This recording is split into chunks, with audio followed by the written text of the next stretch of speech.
سوال یہ ہے کہ یہ ہمارے نکاح کے موقع پر جو مہر کے بارے میں دو مختلف الفاظ بولے جاتے ہیں کہ یہ معجل ہے یا غیر معجل ہے، یعنی معجل عین کے ساتھ کا مطلب یہ ہے کہ یہ فوراً ادا کر دی گئی ہے، اور غیر معجل کا مطلب ہے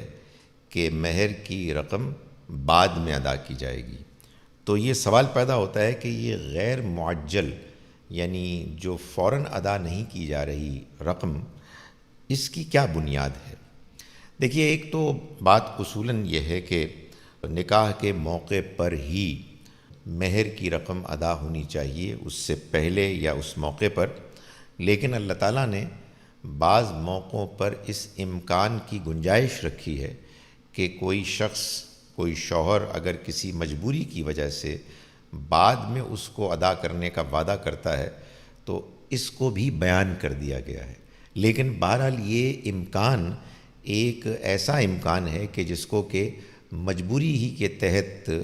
ماننا چاہیے۔ چنانچہ قرآن مجید میں سورہ بقرہ کی آیت 236 میں اللہ تعالیٰ نے فرمایا ہے کہ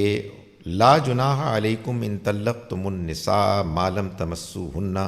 او تفرضوا لہن فریضہ، اور اگر تم عورتوں کو اس صورت میں طلاق دو کہ تم نے انہیں ہاتھ نہیں لگایا یا ان کا مہر مقرر نہیں کیا تو مہر کے معاملے میں تم پر کچھ گناہ نہیں،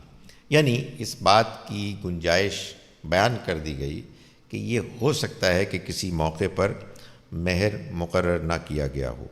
اسی طرح سے اگلی آیت نمبر 237 میں یہ فرمایا کہ وَإِن طَلَّقْتُمُوهُنَّ مِن قَبْلِ أَن تَمَسُّوهُنَّ وَقَدْ فَرَضْتُمْ لَهُنَّ فَرِيضَةً فَالنِّصْفُ مَا فَرَضْتُمْ إِلَّا أَن يَعْفُونَ أَوْ يَعْفُوَ الَّذِي بِيَدِهِ عُقْدَةُ النِّكَاحِ، یہ فرمایا کہ اور اگر تم نے طلاق تو انہیں ہاتھ لگانے سے پہلے دی مگر مہر مقرر کر چکے ہو تو مقررہ مہر کا نصف انہیں دینا ہوگا، الا یہ کہ وہ اپنا حق چھوڑ دیں یا وہ چھوڑ دے جس کے ہاتھ میں نکاح کی گرہ ہے۔ یہاں بھی اگر اب الفاظ پر غور کریں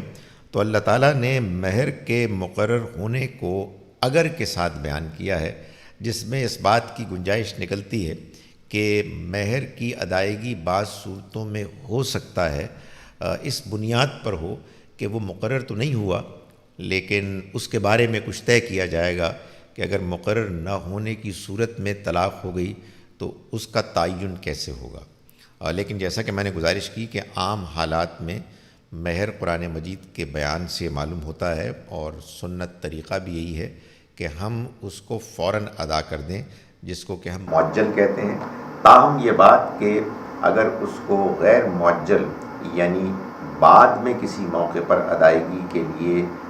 طے کر لیا جائے تو یہ خلاف قرآن نہیں ہے، قرآن مجید کے بیان میں اس کی گنجائش موجود ہے۔